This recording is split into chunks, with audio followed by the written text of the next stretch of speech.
Bonjour à tous, bienvenue sur Mathessa, ma chaîne de maths pour dédramatiser. Au programme aujourd'hui une leçon très intéressante et très technique pour les élèves du supérieur. Calculer l'intégrale sur 0,1 de 1 sur x cube plus 1 dx. Si vous êtes élève en classe de terminale spécialité, vous êtes certainement surpris par la couleur de cette miniature, car en classe de terminale spécialité, on apprend à calculer des intégrales. Eh bien, je vous propose donc de tous mettre la vidéo en pause. Vous allez donc tenter de compléter le tableau que j'ai préparé pour vous ici, en indiquant plusieurs petits points de passage pour éventuellement vous débloquer, et on va observer l'endroit où l'élève de terminale spécialité va se retrouver coincé.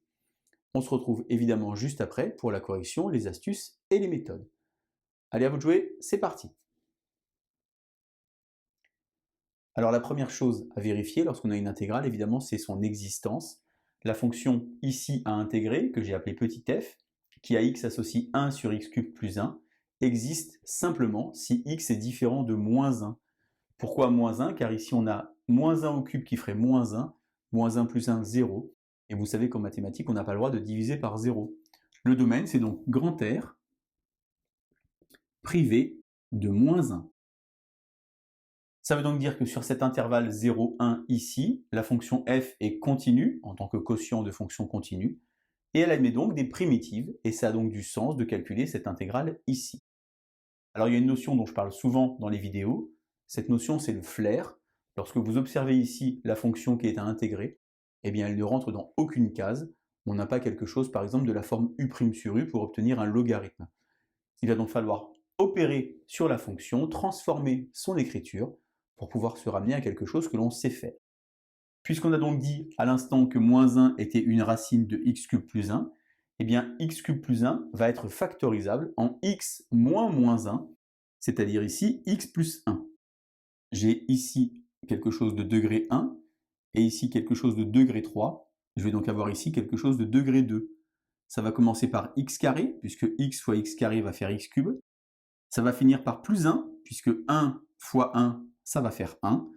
Et au milieu, pour simplifier, j'aurai moins x. Si vous voulez vous en convaincre, vous mettez de nouveau en pause un petit brouillon, vous distribuez, vous développez, et vous allez vous rendre compte qu'on a cette égalité. Cette égalité étant vraie pour tout x qui appartient à grand R, puisqu'ici il n'y a pas de division. On va donc tenter une décomposition en éléments simples. Ça veut donc dire qu'on va écrire 1 sur x cube plus 1 comme étant quelque chose de la forme a sur x plus 1 plus bx plus c sur x carré moins x plus 1. Alors ici, je pourrais mettre au même dénominateur et identifier. Je vais tenter une autre façon de faire. Par exemple, je vais remplacer x par 0. Lorsque je remplace par 0 ici, j'obtiens à cet endroit-là 1. Ici, a sur 1, ça fait a. Et ici, b fois 0, ça fait 0, plus c sur 1. J'ai donc ici une première équation qui va me donner les valeurs de a et de c avec ici un petit 1. Je vais remplacer par exemple pour x égale 1. Alors lorsque je remplace par 1, ici je vais avoir 1 demi. Ici je vais avoir a sur 2. 1 moins 1, 0 plus 1. Je vais donc avoir b plus c ici. Plutôt que d'avoir des choses comme ceci, eh bien, je vais tout multiplier par 2 pour avoir plus de fractions.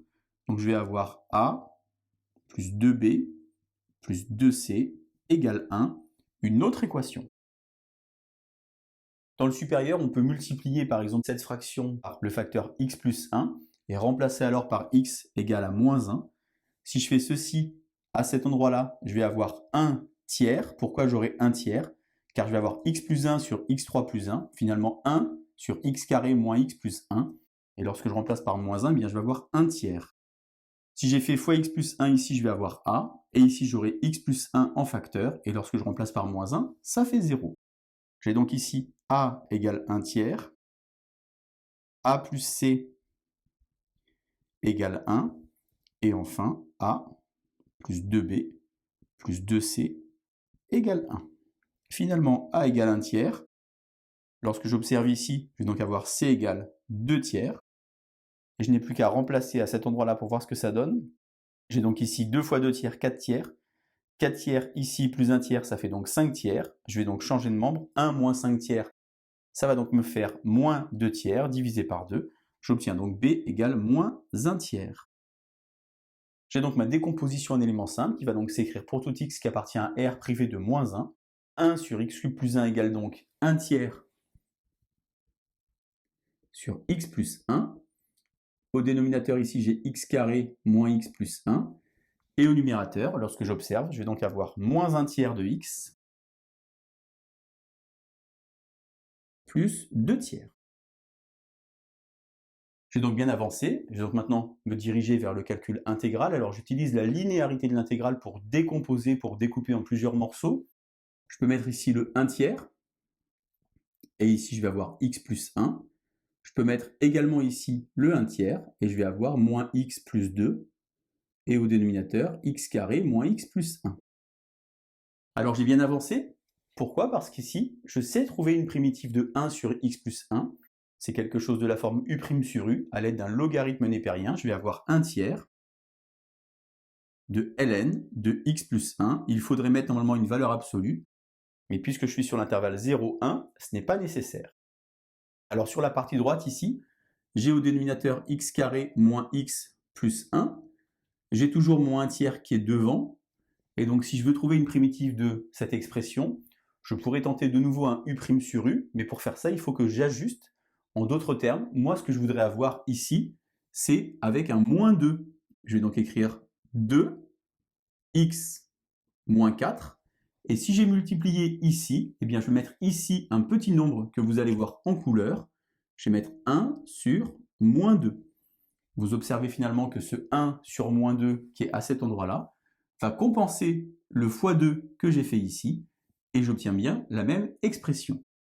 Alors je peux remplacer ici, puisque lorsque je remplace par 1, ça va me faire ln de 2 divisé par 3, et ici lorsque je remplace par 0, eh bien ça va faire ln de 1, c'est-à-dire 0. J'ai donc ici moins 1 sixième, et ici, de nouveau, pour avoir mon u' sur u, moi ce qu'il me faudrait avoir, ce serait quelque chose de la forme 2x moins 1.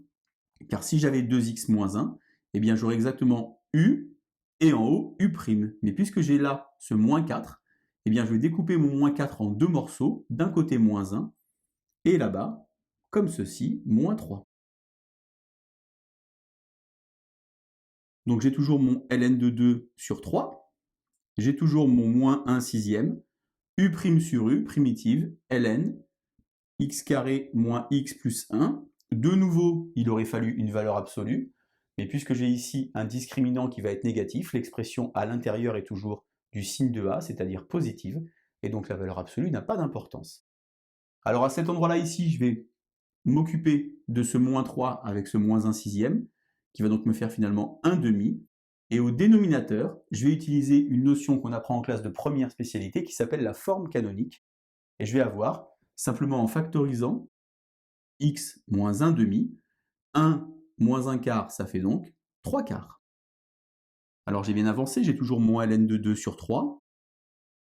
Lorsque je remplace par 1 ici, 1 moins 1, 0, ln de 1, ça fait 0. Et lorsque je remplace par 0, 0 moins 0 plus 1, ça fait 1, et ln de 1, ça fait encore 0. Finalement, les deux nombres qui sont ici sont nuls.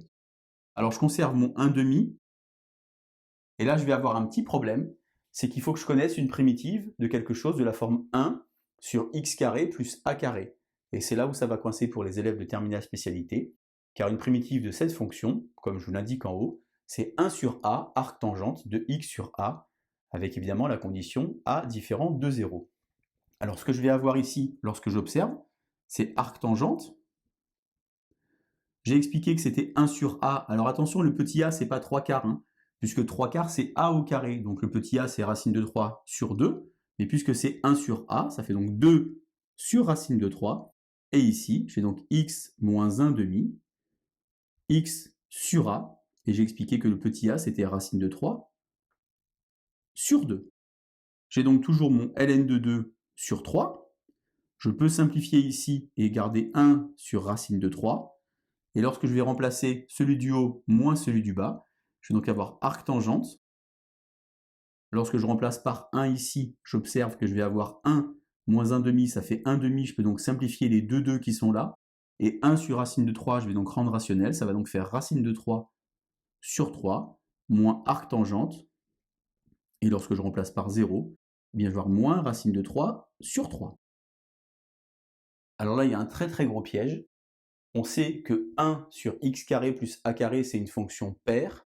Eh bien attention, la seule primitive d'une fonction paire qui est impaire, c'est celle dont la constante est nulle.